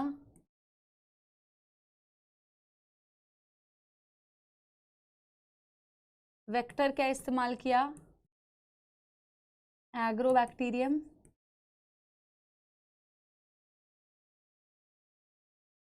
और साइलेंसिंग किस वजह से हुई, मैं आपको ईमानदारी से बताऊं, बाकी तो एनसीईआरटी की रीडिंग करो, स्टेटमेंट बेस्ड क्वेश्चन आते हैं तो एनसीईआरटी की लाइंस आपको डेफिनेटली पता होनी चाहिए, वो हम ऑलरेडी बेटा रीड कर चुके हैं, तो समस्या वाली कोई बात नहीं है। साइलेंसिंग किस वजह से हुई ma'am? Due to the formation of double stranded RNA. ये बहुत ही इंपॉर्टेंट पॉइंट है बेटा, साइलेंसिंग किस वजह से होती है? Due to the formation of DS RNA, double stranded RNA. दुखद समस्या तो नहीं है बेटा, डन डन डन डन कर लो। अब हम पढ़ेंगे बेटा applications of biotechnology in medicine. एक बारी पहले एनसीईआरटी की रीडिंग कर लो, फिर हम बेटा जेनेटिकली इंजीनियर्ड इंसुलिन पढ़ेंगे। डिमांड एंड सप्लाई वाला पूरा खेल है बेटा। देखो हमने क्या लिखा है, बायोटेक्नोलॉजिकल एप्लीकेशन इन मेडिसिन। हमने बेटा इसमें तो एप्लीकेशन देख ली, applications in the field of agriculture, pest resistant plant आपने बना दिया। अब हम बेटा मेडिसिन के फील्ड में देख रहे हैं कि मेडिसिन के फील्ड में आप कैसे बेटा हेल्प कर सकते हो। यहाँ पे आप 3 चीजों के बारे में पढ़ोगे, जेनेटिकली मॉडिफाइड इंसुलिन, आप पढ़ोगे बेटा जीन थेरेपी, आप पढ़ोगे बेटा मॉलिक्यूलर डायग्नोसिस टेक्निक, ये सारे एप्लीकेशंस है। देखो यहाँ पे हमने एक बहुत इंपॉर्टेंट बात कही हुई है, इससे एक क्वेश्चन भी आया हुआ है बेटा, आपको जब मैं पीवाईक्यू कराऊंगी तो आप देखोगे। recombinant DNA technological process have made immense impact in the area of healthcare by enabling the mass production of safe and more effective therapeutic drugs. आपने बेटा बहुत ह्यूज स्केल में इमेंस इंपैक्ट क्रिएट किया है in the health care. आपने कितनी सारी बेटा रिकॉम्बिनेंट बेटा थेराप्यूटिक्स, मेडिसिन, ड्रग्स बेटा बनाई हैं, ठीक है। Further the recombinant therapeutics do not induce unwanted immunological responses as common in case of similar products isolated from non human source. बोला रिकॉम्बिनेंट डीएनए का ना मैम एज सच कोई बहुत मेजर साइड इफेक्ट भी नहीं होता, जो यूजुअली हम आप देखेंगे इंसुलिन के केस में भी, जब आप नॉन ह्यूमन रिसोर्सेज से वो सेम चीज को निकालने की कोशिश करते हैं और ह्यूमंस पे ट्रायल करते हैं तो ह्यूमंस में एलर्जी या साइड इफेक्ट्स डेवलप कर जाते हैं। रिकॉम्बिनेंट के केस में ऐसा नहीं हुआ और एट प्रेजेंट बेटा अबाउट 30 रिकॉम्बिनेंट बेटा therapeutics have been approved for human use all over the world, और इंडिया में इनमें से बेटा 12 को अभी मार्केट किया जा रहा है। ये पॉइंट अभी हम लिखेंगे, फिर हम जेनेटिकली इंजीनियर्ड इंसुलिन के बारे में पढ़ेंगे। एनसीईआरटी की रीडिंग तो बेटा आज तुम्हें होमवर्क भी मिल सकती है, लेट अस सी। होमवर्क देंगे तो ईमानदारी के साथ में पढ़ना है। अच्छा, जेनेटिकली मॉडिफाइड इंसुलिन लिखने से पहले आप लिखोगे heading biotechnological application in medicine, heading लिखोगे बायो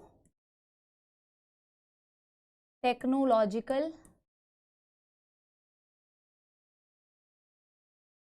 एप्लीकेशन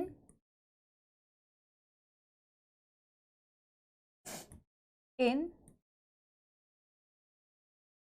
मेडिसिन।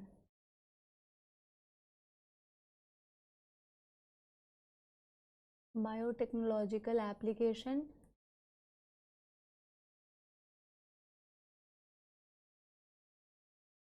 ठीक है। इसमें आप बेसिकली 3 चीजों के बारे में पढ़ने वाले हो,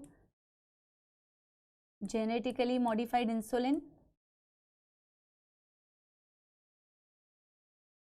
जो हम आज कवर करेंगे,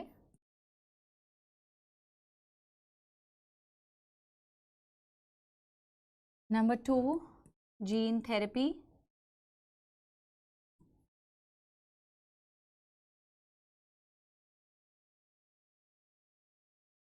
and number 3 molecular diagnosis technique, जहां बेटा ELISA, PCR, autoradiography, diagnosis, इन सब के बारे में पढ़ेंगे। एक बहुत इंपॉर्टेंट पॉइंट जो हमने बेटा अभी थेराप्यूटिक ड्रग्स के बारे में पढ़ा, एट प्रेजेंट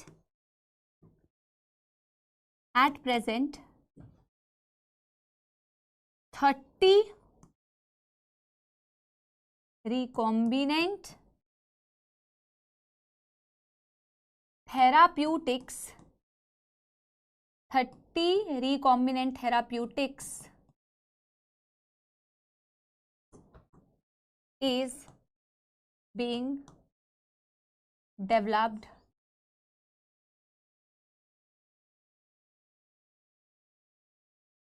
या used worldwide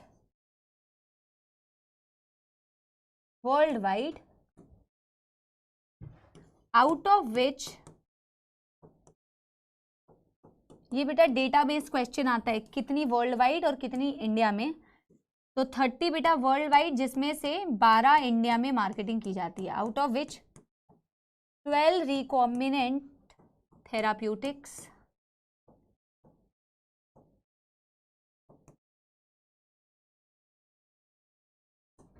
are marketed in India, are marketed in India। अब बेटा अगेन हमें पहले बेसिक से समझना है, और बेसिक से समझ के हमें एक्चुअल में टेक्निक समझनी है कि जेनेटिकली मॉडिफाइड इंसुलिन बनाया कैसे। पहले बेसिक समझोगे, इंसुलिन की कहानी समझोगे, फिर बेटा आप इसको डिटेल में पढ़ने की कोशिश करोगे कि किस तरीके से जेनेटिकली मॉडिफाइड इंसुलिन बनाया गया होगा। तो जेनेटिकली मॉडिफाइड इंसुलिन की डिमांड कहां से आई? डेफिनेटली डायबिटीज मेलाइटस को ट्रीट करने के लिए। हालांकि बेटा डायबिटीज मेलाइटस, जो शुगर आप बोलते हो बेटा, ये भी अलग अलग प्रकार के होते हैं, mellitus type 1, type 2, but basically अभी बेटा मैं उसकी डिटेल में नहीं जा रही हूँ। मैं आपको कह रही हूं कि यार हमारे को पता है कि डायबिटीज के पेशेंट को हम इंसुलिन के इंजेक्शंस देते हैं, इंसुलिन से ट्रीटमेंट करते हैं। इंसुलिन क्या होता है बेटा? एक हार्मोन है। तो हार्मोन की थोड़ी डिटेल में जाते हैं, तभी तो बेटा हम बना पाएंगे। हम कह रहे हैं कि मैम डायबिटीज मेलाइटस के जो पेशेंट होते हैं, देखो डिमांड थी तो सप्लाई हुई, बहुत ज्यादा डिमांड थी, इनको मैम इंसुलिन की जरूरत होती है, इंसुलिन के इंजेक्शंस की जरूरत होती है। बेटा ओरली कभी भी इंसुलिन नहीं लिया जाता, खाया नहीं जाता इंसुलिन, क्योंकि प्रोटीन है, प्रोटीन डाइजेस्ट हो जाएगा गट में जाके, तो आप प्रोटीन को डायरेक्टली ऐसे नहीं लेते हो, इंजेक्शंस के थ्रू लेते हो। अब अगर मैम इंसुलिन की बात की तो इंसुलिन है क्या मैम? तो हमारे पास पैंक्रियाज होता है बेटा।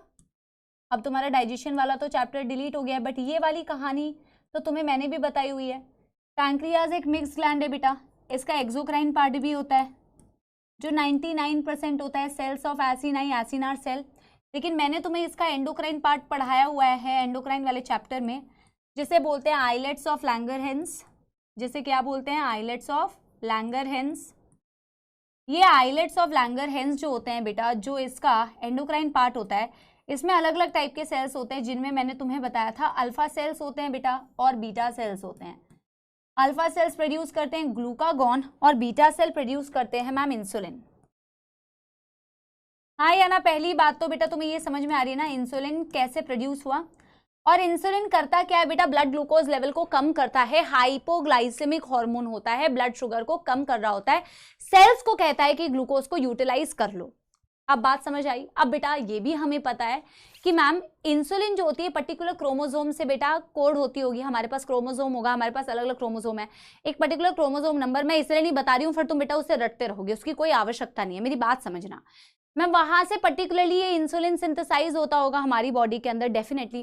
पहले तो बेटा हम क्या कर रहे थे ना, डायबिटीज के इन पेशेंट्स को ट्रीट करने के लिए, जैसा कि आपके एनसीईआरटी में ये एप्लीकेशन इन मेडिसिन में एक लाइन लिखी हुई थी ना कि रिकॉम्बिनेंट जो बेटा आप बनाते हो थेराप्यूटिक्स, ये इसके साइड इफेक्ट्स बड़े कम होते हैं और ये एलर्जी वगैरह कॉज नहीं करती है। लेकिन जब आप किसी नॉन ह्यूमन रिसोर्स से ऐसी कोई भी बेटा मेडिसिन को या ऐसी किसी चीज़ का इस्तेमाल करना चाहते हो बेटा, ड्रग का इस्तेमाल करना चाहते हो, तो वो एलर्जी कॉज करती है। जैसे कि बेटा हम एक लाइन लिखेंगे कि अर्लियर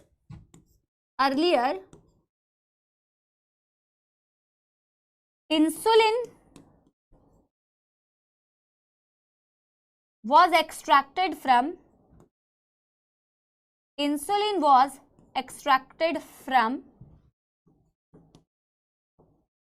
cattles beta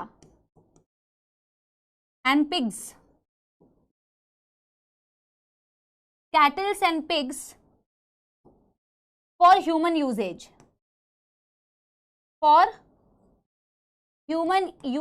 ह्यूमन को यही वाले बेटा इंसुलिन को डोजेस दिए जाते थे human usages, but it caused allergy. ये ह्यूमंस के अंदर बेटा एलर्जीज कॉज करने लग गई, एलर्जिक रिएक्शंस, इसके साइड इफेक्ट होने लग गए। Hence alternative method was thought. Alternative method को सोचा गया बेटा कि अब हम क्या करें, इससे तो एलर्जी हो रही है। अब हम इंसुलिन को कैसे मैम, कहाँ से एक्सट्रैक्ट करें, कैसे बनाएं और कैसे ह्यूमंस में इंजेक्ट करें। फिर इंसुलिन की कहानी दी गई बेटा, इंसुलिन की हिस्ट्री पढ़ते हैं। यहां तक बेटा पॉइंट लिख लो। जब इंसुलिन के बारे में जाना गया मैम, तो ऐसा जाना गया कि हमारी बॉडी में एक जीन होती है। अब समझना बेटा, इसको लिखते जाओ। हमारी बॉडी में जीन है, क्रोमोसोम है, जीन है। अब इसमें मैं आपको बताने जा रही हूं, एक येलो कलर से बनाते हैं,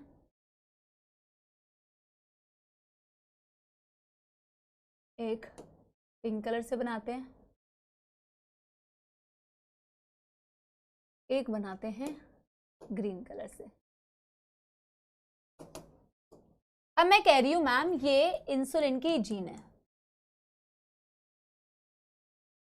हमारी बॉडी में इंसुलिन बनता कैसे है, मैं उसकी हिस्ट्री बताने जा रही हूं आपको। तो ये है एक मैम ए जीन,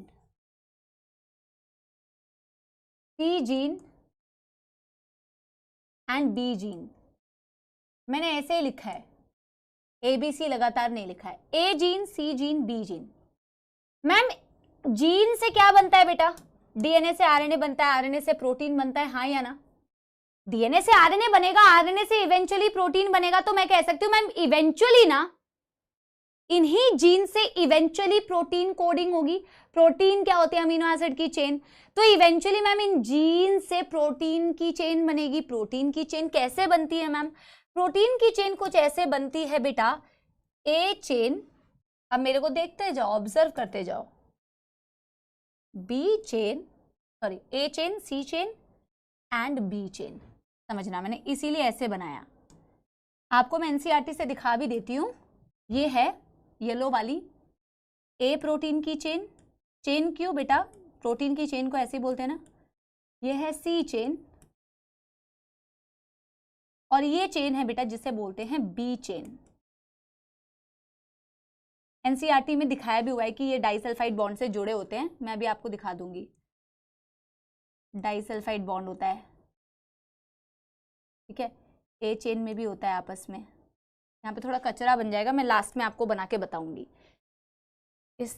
इस चेन डाइसल्फाइड को हटाती हूँ बेटा, मैं नीचे बना के भी बता दूंगी आपको डाइसल्फाइड बॉन्ड्स में क्या बताना चाह रही हूँ। अभी मैंने सिंपल सी ये बात बताई कि इंसुलिन एक्चुअली में आपकी बॉडी के अंदर बनता कैसे है, जरा इसकी हिस्ट्री को देखते हैं। तभी मैम हम ये सोच पाएंगे कि अगर हम आर्टिफिशियली इसे बनाना चाहें तो हम कैसे बना सकते हैं। तो ऑब्जर्व किया गया कि मैम एक इंसुलिन की जीन है, जहां मैंने डीएनए दिखाया हुआ है। Eventually it codes for protein,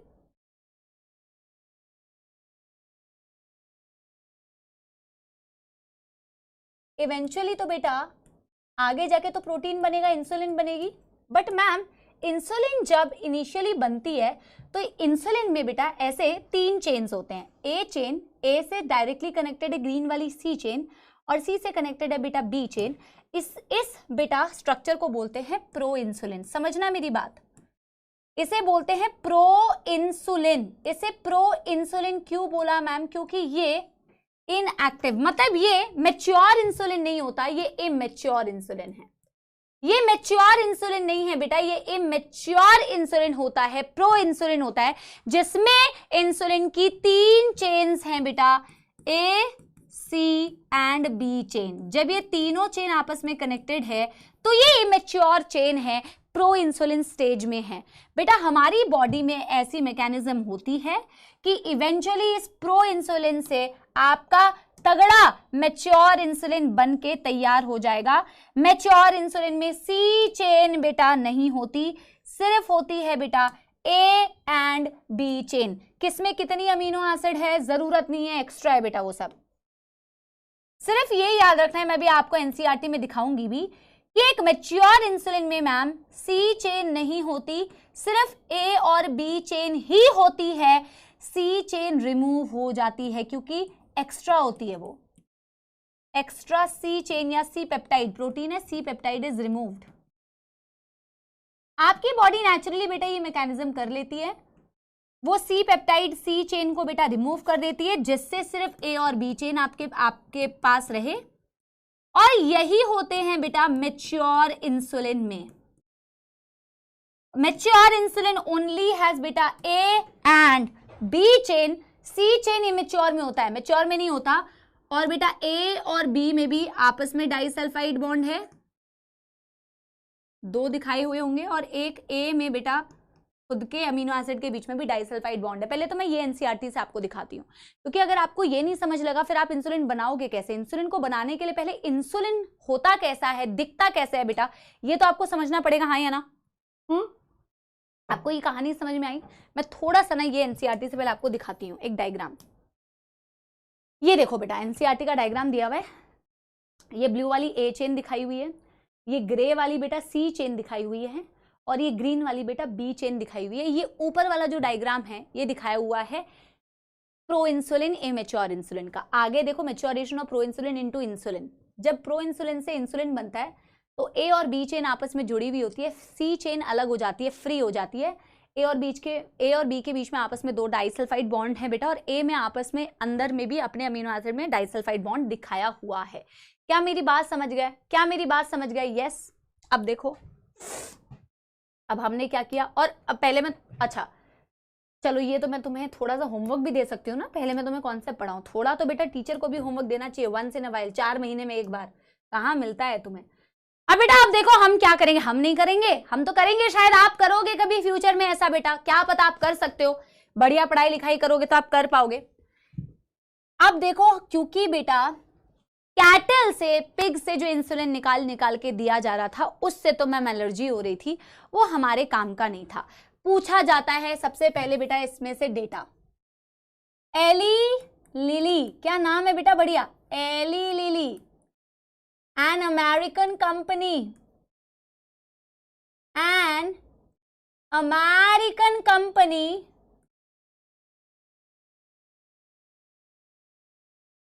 in the year 1983, हम पहला वर्ल्ड कप जीते थे ना बेटा 1983 में, if I am not wrong, है ना। कंस्ट्रक्टेड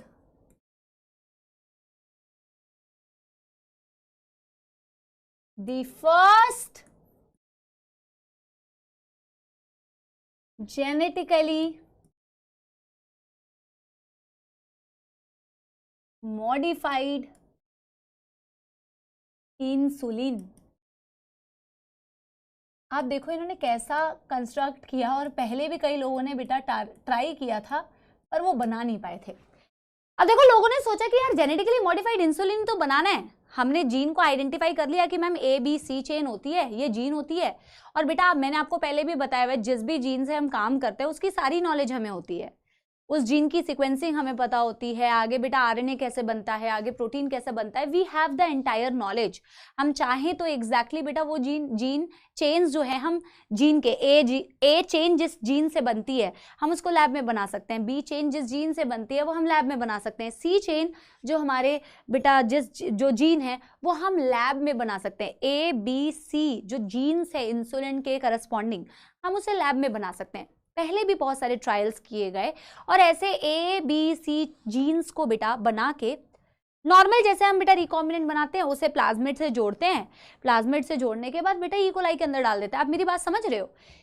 ऐसे बनाना मत, मैं आपको बता रही हूँ, पहले एक्सपेरिमेंट किया गया था कि प्लाज्मिड्स को एज अ वेक्टर यूज किया, उसमें मैं इंसुलिन की जीन डाल दी जो ए बी सी चेन तीनों बना सकती है, और उसे उठा के मैम ई कोलाई के अंदर डाल दिया, उसे उठा के ई कोलाई के अंदर डाल दिया, पर देखा गया कि ई कोलाई के अंदर ए बी मतलब इंसुलिन बन ही नहीं पा रही।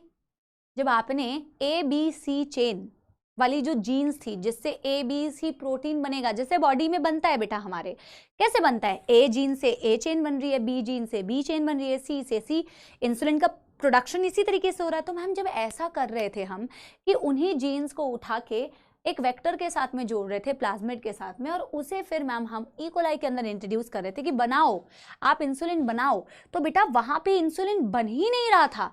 कई लोगों ने ट्राई किया, एली लिली कंपनी ने फिर बेटा कहा कि भैया तुम उस ई कोलाई से ए बी सी चेन क्यों सिंथेसाइज करवा रहे हो। वो बेचारा हमारा प्यारा प्यारा जग से न्यारा होस्ट, एटलीस्ट बेटा वो इतना अच्छा होस्ट है, आप उसके अंदर चीजों की सिंथेसिस तो कर सकते हो, बट आपको सबसे बड़ा स्ट्रगल जो करना पड़ रहा है, सबसे मेजर जो चैलेंज था ना बेटा इंसुलिन को बनाने का, वो था मैच्योरेशन ऑफ इंसुलिन। सबसे मेजर चैलेंज जो आता था बेटा जो एली लिली कंपनी ने सॉल्व किया, major challenge was maturation of insulin, कि यार इमेच्योर से मैच्योर चेन कैसे बनाए, इमेच्योर से मैच्योर चेन कैसे बनाए इंसुलिन की, was solved by Eli Lilly. Eli Lilly ने इस बेटा मैच्योरेशन की प्रॉब्लम को सॉल्व किया। उसने कहा कि भैया तुम उस ई कोलाई बेचारे से ए chain, B chain, C chain तीनों बनवा ही क्यों रहे हो, तुम्हें सी चेन की तो जरूरत ही नहीं है। अरे भाई वो बेचारा जब तुम तीनों को उसके अंदर डालते हो तो वो ए बी सी तो बेटा कोड कर देता है, बट उसके पास हमारी बॉडी जैसा मशीनरी है ही नहीं जो सी चेन को रिमूव कर दे। हमारी बॉडी में तो मैम देखो ए सी और बी जब सिंथेसाइज होता है ना, तो हमारी बॉडी में ऐसी मशीनरी है कि वो सी चेन को खुद से बेटा आप रिमूव करके उस एक्स्ट्रा सी पेप्टाइड को फ्री कर दो जो हमारे काम की नहीं है, सिर्फ ए और बी चेन को बचा के रखो और उसे ज्वाइन करके मैच्योर इंसुलिन बना दो। हमारी बॉडी में मैम ई कोलाई के अंदर आप क्यों ढूंढ रहे हो, ई कोलाई अगर तीनों को सिंथेसाइज करेगी तो उसके पास ऐसी कोई मशीनरी नहीं है बेटा कि वो सी चेन को फिर हटा सके, उसकी प्रोसेसिंग वो कर ही नहीं सकती, तो आप उसमें सी चेन डाल ही क्यों रहे हो। दे सेपरेटली बेटा synthesised A chain and B chain from different E colis. अभी मैं बताती हूं क्या किया उन्होंने। They separately synthesized A and B chain in separate E. colis.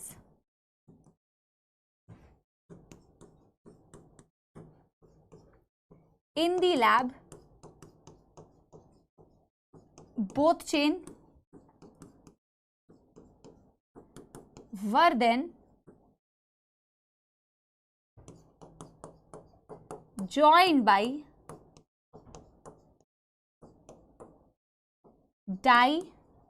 disulfide bond. इन्होंने कहा तुम इतना हेडेक क्यों ले रहे हो भाई कि तीनों चेन को बना रहे हो, तुम एक काम करो, देखो जैसे कि मैंने बोला उनको तो बेटा पता है कि ए चेन कैसा दिखता है, तो उन्होंने लैब में बेटा पहले ए चेन की जीन को बनाया,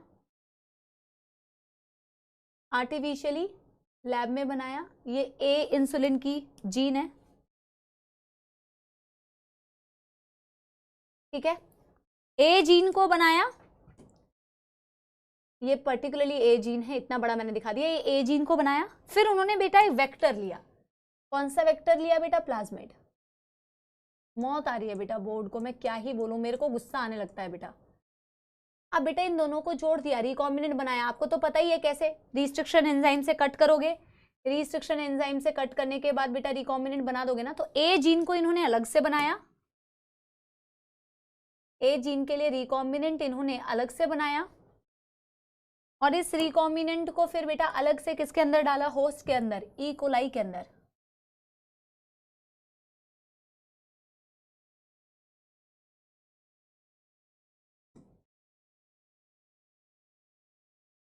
अब देखो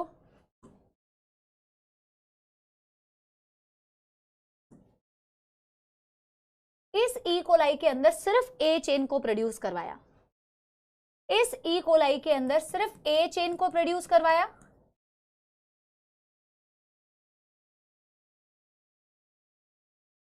आप मेरी बात समझ रहे हो बेटा। ए जीन इन्होंने देखा कि यार इंसुलिन की जो ए जीन है वो कैसी दिखती है, इन्होंने उस ए जीन को बेटा बनाया, ए जीन को लिया, ह्यूमन जो इंसुलिन बना सकती है आगे जाके, ठीक है, इन्होंने first time genetically modified insulin बनाने के लिए ए जीन लिया corresponding to our human insulin, a gene को बेटा प्लाज्मिड के साथ में जोड़ा, प्लाज्मिड से ई कोलाई में उसे डाला, ई कोलाई से अलग से ए चेन प्रोड्यूस करके इसको एक्सट्रैक्ट कर लिया। ऐसा ही सेम बेटा उन्होंने किसके लिए किया, बी चेन के लिए। फिर उन्होंने क्या किया मैम, बी चेन की जीन ली,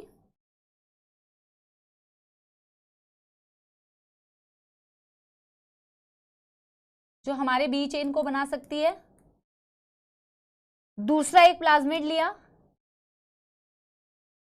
रिकॉम्बिनेंट बनाया, कितना सिंपल है बेटा, तुम देख रहे हो। तुमने पूरी बायोटेक्नोलॉजी कितनी बार बेटा ये वाला प्रोसेस तुमने पढ़ा, मुझे बताओ। कितनी बार तुमने बेटा ये प्रोसेस को पढ़ लिया, आप मुझे बताओ। रिकॉम्बिनेंट बनाया, यहाँ पे भी रिकॉम्बिनेंट बनाया था ना प्लाज्मिड के साथ, यहाँ पे भी रिकॉम्बिनेंट डीएनए बनाया, प्लाज्मिड का इस्तेमाल करते हो, यहाँ पे भी वही प्लाज्मिड का इस्तेमाल करते हो एज अ वेक्टर। होस्ट क्या है तुम्हारा बेटा, ई कोलाई, यहाँ पे भी होस्ट ई कोलाई है। तुमने बस एक चीज ध्यान रखी कि तुमने ना सेपरेटली ए चेन और सेपरेटली बी चेन को बनाया। तुमने सेपरेटली ए चेन और सेपरेटली बेटा बी चेन को बनाया। B produced, B chain produced, अब दोनों चेन बन गई बेटा। तुम्हें ई कोलाई से इतनी मेहनत करानी ही नहीं थी, तुम्हें एक साथ उसको ए बी सी जीन डालनी ही नहीं थी। वो बेचारा तुम्हारे चेन्स को बना के दे रहा है, तुम्हें उसे ऑलरेडी थैंक यू बोलना चाहिए और तुम उसे एटीट्यूड दिखा रहे हो। इतना आसान नहीं है, ठीक है, समझ रहे हो मेरी बात। तो बेटा ए चेन बी चेन को तुमने सेपरेटली प्रोड्यूस करवाया, अलग अलग ई कोलाई के अंदर अलग अलग से प्रोड्यूस करा के इसको निकाला, और फिर निकालने के बाद बेटा तुमने लैब में उसे निकाल के खुद से ज्वाइन कर दिया डाइसल्फाइड बॉन्ड से, खुद से ज्वाइन कर दिया बेटा डाइसल्फाइड बॉन्ड से। बस तुम्हारा काम हो गया, बन गया तुम्हारा मैच्योर इंसुलिन, बन गया बेटा तुम्हारा मैच्योर इंसुलिन। एग्जैक्टली बेटा यही चीज की थी Eli Lilly company of America, बन गया। यही चीज हमने साइड में लिखी हुई है। In lab both chains were बेटा then joined by the disulphide bond, अलग अलग से दोनों चेन्स को अलग अलग सिंथेसाइज करवाया, निकाला और ज्वाइन कर दिया, मैच्योर इंसुलिन बना दिया। जो प्रॉब्लम तुम्हारी बेटा इतने टाइम से फेस हो रही थी वो प्रॉब्लम सॉल्व हो गई। क्या मेरी बात समझ गए कि इन्होंने, अब देखो एनसीईआरटी ने इतना डायग्राम बना के नहीं दिया है, बट आई एम श्योर अब तुम प्रो हो जाओगे इस डायग्राम को बनाने में। तुमने इतनी बार बेटा जेनेटिक इंजीनियरिंग कर ली है कि यू आर नाउ प्रो। कैसे बनाया बेटा समझ में आया। जब मैं अगली क्लास में बेटा इसे रिवाइज कराऊंगी ना, तो मैं एनसीईआरटी को वैसे खुद से भी रिवाइज करवाऊंगी, ठीक है। मैम का दिल है बेटा बहुत ही नरम, आपको मैम खुद से करवाएंगी, बट अभी के लिए हम आपको देंगे कि आप थोड़ी सी मेहनत खुद भी करें, होमवर्क में पढ़ के आ जाओ इसे, ठीक है। इंसुलिन वाले को थोड़ा सा ही बेटा टॉपिक है, और बिल्कुल आपको बेटा वैसे वर्ड टू वर्ड समझ में आ जाएगा, क्योंकि हमने वर्ड टू वर्ड एग्जैक्टली पढ़ा है। अगली क्लास में बेटा हमें क्या करना है, gene therapy and molecular diagnosis techniques, हम इसे शुरू करेंगे। लेट अस सी हम कितना कंप्लीट कर पाते हैं। और उसके मतलब और इस चैप्टर में बच रहा है मॉलिक्यूलर डायग्नोसिस का, जीन थेरेपी जीन थेरेपी बच रहा है, मॉलिक्यूलर डायग्नोसिस पढ़ रहा है, ट्रांसजेनिक एनिमल्स बचे हुए हैं, एथिकल इश्यूज बचे हुए हैं और पीवाईक्यूज बचे हुए हैं। लेट अस सी हम कैसे कवर करते हैं। तब तक के लिए बेटा बहुत बहुत धन्यवाद कि आपने क्लास अटेंड करी। यस, छोटा सा गाना आप लोगों को हमेशा सुनना होता है तो मैं सुना देती हूँ, लेकिन याद कुछ मुझे नहीं आता है, ठीक है, सुनाते हैं बेटा। चला जाता हूँ किसी की धुन में, धड़कते दिल के तराने लिए, चला जाता हूँ किसी की धुन में, धड़कते दिल के तराने लिए, मिलन की मस्ती खुली आंखों से, हजारों सपने सुहाने लिए, हो चला जाता हूँ किसी की धुन में, धड़कते दिल के तराने लिए। थैंक यू सो मच बच्चा बाड़ी। हम मिलते हैं आप लोगों से अगली क्लास में। Do let me know in the comment section how did you enjoy the lecture. I will see you super soon in the next class. Bye bye, thank you.